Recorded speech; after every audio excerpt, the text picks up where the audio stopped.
Hello বন্ধুরা, আমি স্বর্ণালী। এই স্বর্ণালীর সংসারে তোমাদের কাছে আবার এসে গেছি নতুন ব্লগ নিয়ে। তোমরা কেমন আছো? আমি তো খুব ভালো আছি। রোদের কি অবস্থা দেখেছো? প্রচণ্ড রোদের তাপ।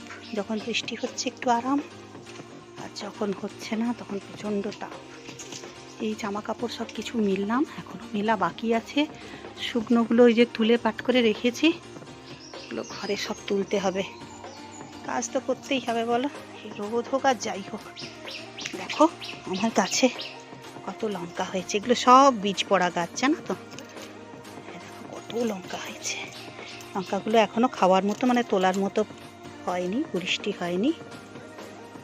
দেখছো কত হয়েছে। এই যে একটা, এটা তো হয়েছে, এটা তো হয়েছে, এটা তো একটু কম হয়েছে, তবে হয়েছে, ভেতরে ভেতরে আছে, হয়েছে। কিরম রোদের তেজ দেখো ছাদে। ছাদটা একটু জল ঢাললাম। কেন, ছাদটা না পুরো গরমে একদম কি অবস্থা হয়েছিল, তেতে ছিল, একটু জল ঢাললাম ওই জন্য। এইবার চান করতে যাব। দেখো কতটা জল ঢেলেছি। আচ্ছা, এই পাশটা ঢেলেছি, ও পাশটা পারিনি, আর যাচ্ছে না, খুব কষ্ট হচ্ছে। চিরুনিটা পরিষ্কার করলাম, এটা রাখবো ঘরে। তাহলে কেমন আছো তোমরা অবশ্যই জানিও কিন্তু। আগে দরজাটা খুলে নি।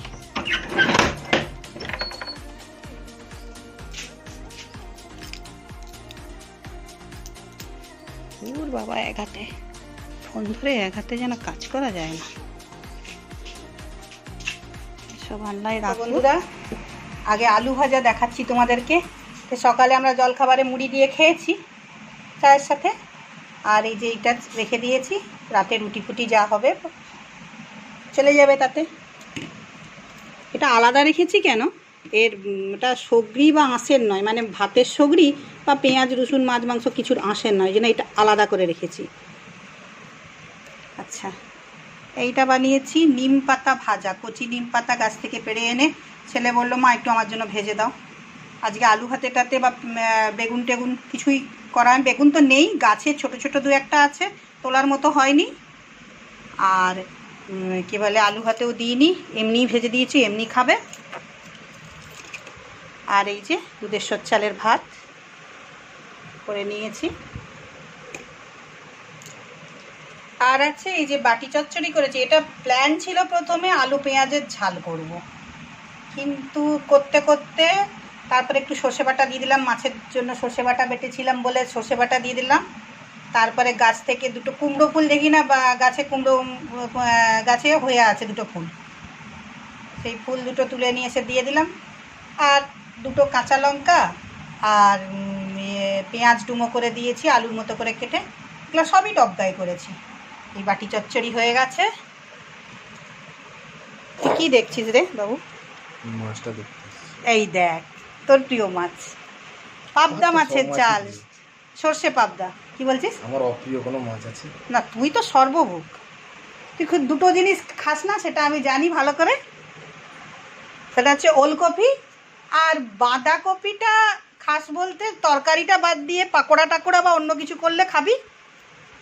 আর আরেকটা জিনিস কি, সজনে ডাঁটা। ডাঁটা চিবোবে না, মানে ঘেন্নায় যে খায় না তা নয়, কুঁড়ে করে চিবোবে না। যাই হোক, দেখো সর্ষে পাবদা করেছি, একটু ধনে পাতা কাঁচা লঙ্কা পেঁয়াজ সবই ডবগায় দিয়ে দিয়েছি। কেমন হবে জানি না। এইসব মাছ না আমার ঠিক মানে পেঁয়াজটাও দিয়েছি, কিন্তু ওই শুধু পেঁয়াজ রসুন আদা পেঁয়াজ রসুন দিয়ে আমার ভালো লাগে না। একটুখানি সর্ষে বাটা না হলে সর্ষে পোস্ত বা শুধু সর্ষে বাটা, আর যদি পেঁয়াজ রসুন দিয়ে করতেই হয় তাহলে একদম উইদাউট গ্রেভি, শুধু মানে কষার মতনই থাকবে, একটুও গ্রেভি থাকবে না, সেটা ভালো লাগে। তো যাই হোক, আজকে এই মোট রান্না আমার। আর ফ্রিজে কালকে আমরা একটু দই খেয়েছিলাম, সেই দই একটু আছে, আমার হয়ে যাবে। বাবু তো খাবে না, ও যা প্রথম দিন খাবে, তারপরে যদি একটু জল বেরিয়ে যায় ও আর খাবে না। তো ওকে দেবও না, তাছাড়া ও খাবেও না, দেবও না। তার কারণ ও হচ্ছে এই যে নিম পাতা খাবে, কোথায় অ্যাসিড ট্যাসিড করে যাবে, দেবো না। তো যাই হোক, এটুকুই করলাম। তাহলে কেমন লাগলো? হ্যাঁ, পেঁয়াজ লঙ্কা তো কাটাই আছে ফ্রিজে। আর কেমন লাগলো বলো, আর লাইক শেয়ার কমেন্টটা প্লিজ করতে ভুলে যেও না তোমরা। যারা করছো তারা তো করবেই জানি, আর যারা করছো না তারা প্লিজ করে দিও। যারা বেশি বেশি করে আমাকে ভালোবাসা আশীর্বাদ দিচ্ছ তারা আরও বেশি করে দিও। আর হয়তো বলবে যে দেখেছো এর চাহিদা প্রচুর। আমি আমার অন্য কিছু চাহিদা নেই, ভালোবাসা আশীর্বাদের কাঙাল আমি। তো ওটা দিও। আর যারা দিচ্ছ না তারাও আমাকে বেশি বেশি করে ভালোবাসা আর আশীর্বাদ দিও। আর যারা সাবস্ক্রাইব এখনও করে উঠতে পারোনি আমার চ্যানেলটাকে, তারা সাবস্ক্রাইব করে নিও, পাশে থেকো, সাথে থেকো। এটুকুই আমার চাওয়া, আমার বেশি কিছু চাওয়া নেই গো। তাহলে তোমরা খুব ভালো থেকো, হাসি খুশি আনন্দে থেকো, তোমাদের শুভ হোক, মঙ্গল হোক, সব সময় আমি এই প্রার্থনাই করে যাব, করি আর করেও যাব। তাহলে আজকের মতো রাখি, টাটা।